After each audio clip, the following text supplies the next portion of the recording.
So I don't know the term NHS. It might mean non-hormonal stimulation. So we do it all in St. Louis. You'd have to be in St. Louis for maybe 5 to 7 days. And we can do everything before that and after that just with email and virtual and telephone. So that you really need to spend a minimum time here. Only need your husband, even for a brief moment, to get a sample, which we can freeze. So we'll impose on the wife's schedule, but we won't impose on the husband's schedule very seriously. And patients come from all over the world. They don't have a really problem usually when we're actually on cycle, not just doing stupid add-ons, but really on cycle.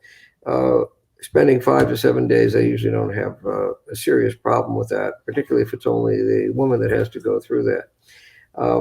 But NHS probably means non-hormonal stimulation. That's not a common term, by the way. The usual term is natural cycle. But we reported on 14,000 natural cycles, so we're familiar with it and good at it.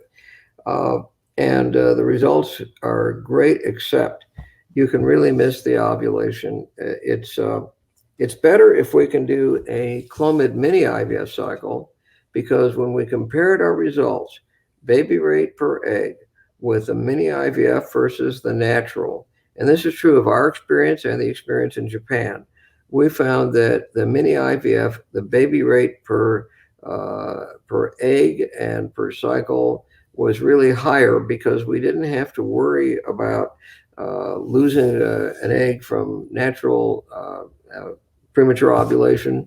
And we usually obviously got more than one egg, more than one embryo, even though the stimulation is so mild that it doesn't hurt the success rate. And it's very easy on the woman. It's really just as easy as a natural cycle, easier, in fact, because she doesn't have to worry about wasting a month or a cycle because of premature ovulation. We have total control over it, despite hardly any impact on her life, really. So that's, I think, the better way to go than so-called NHS.